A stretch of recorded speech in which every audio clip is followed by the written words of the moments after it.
So we're up to 12 months now on this wormery. Can you believe it was March 2025 when I put it together? So let me give you an update and show you how things are going along. Happy birthday to you. Stars blooming. Happy birthday to you. Happiness guiding from the heart. I give on this special day. I fed these worms a couple of days ago, so I won't feed them today, but I will show you a sample of what I've been feeding them.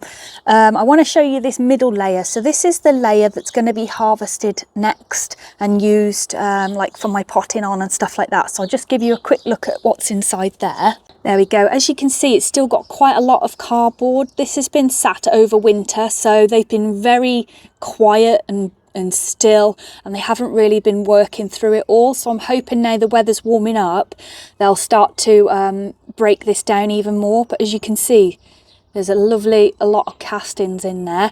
Now this bedding was simply cardboard. I haven't put any of the cocoa coir on it, so it's just purely shredded cardboard. You can see a few little worms in there. There we go, there's a wormy. They're very kind of just cold and still at the moment. They're not super active. Normally when you pick the worms up, they're flailing their bodies all over the place, but they're quite still at the moment.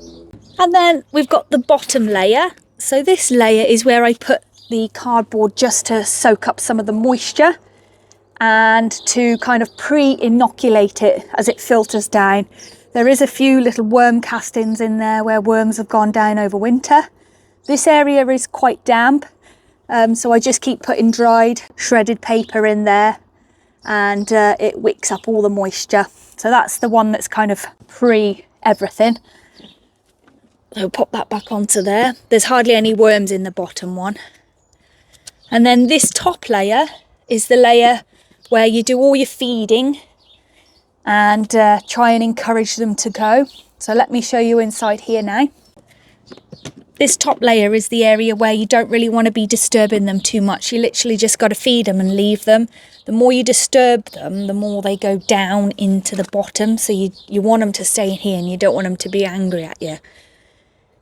I've chucked a few leaves in. Can you see that? Look at that. They absolutely love leaves. They go crazy for them.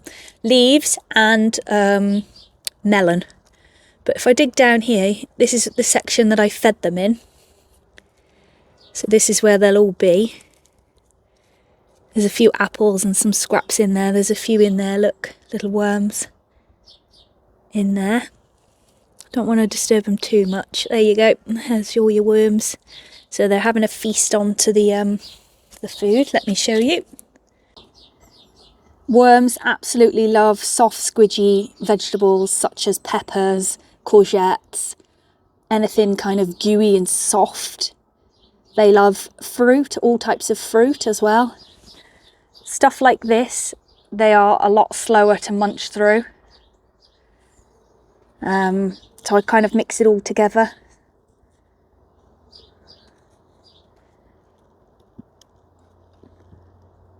There you go, you can just see them moving down there. It's nice and moist in there, they love that. There we go, so I'm just going to cover them back over there. So I've fed them in this section here. So next feeding section will be kind of the opposite. So I'll put some more over there just to spread it around a bit. But you can see there's castings starting to come. Oh no, I think that's a bit of compost. But castings, there you go. The castings are all kind of within the cardboard and stuff. So that's all castings. So what have I learnt over the last 12 months? The first thing that I've learned is they don't need pampering and looking after.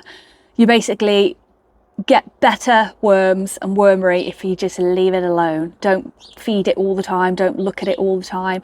I think I fed it once in the winter because they're so dormant and quiet, they're not really feeding and it's just attracting pests and flies and stuff like that. So yeah, that's the first tip, leave them alone. The second thing I've learned is that they don't really need protecting from the elements. There's been worms that have just been living under one of the garden sacks of old rubbish outside, and they're absolutely fine. So I don't need to pamper these ones, as long as it's not going to freeze completely solid, which it doesn't, because it's really close to the house, so the warmth of the house keeps the major chill off. So all I did in winter was move it outside to the south side of the property, and so it got the early morning sun, and that's it. I protected it from a lot of the heavy rain just by putting a foam mat that I had on the top of it. And now it is spring and it's warming up. I've moved it back around to the north side because obviously you don't want it to be overheating. I think overheating is worse than the frost. In regards to how much I've harvested 1 single tub of pure castings. The second one in there that you saw just a second ago is just about ready. So I'm thinking it's going to be maybe one of those every 12 months. So it's a really slow process, especially with all the worms that have escaped as well. Maybe it would have been a bit quicker if some of them had stayed, but yeah, this is what I'm working with. Would I do a DIY wormery again?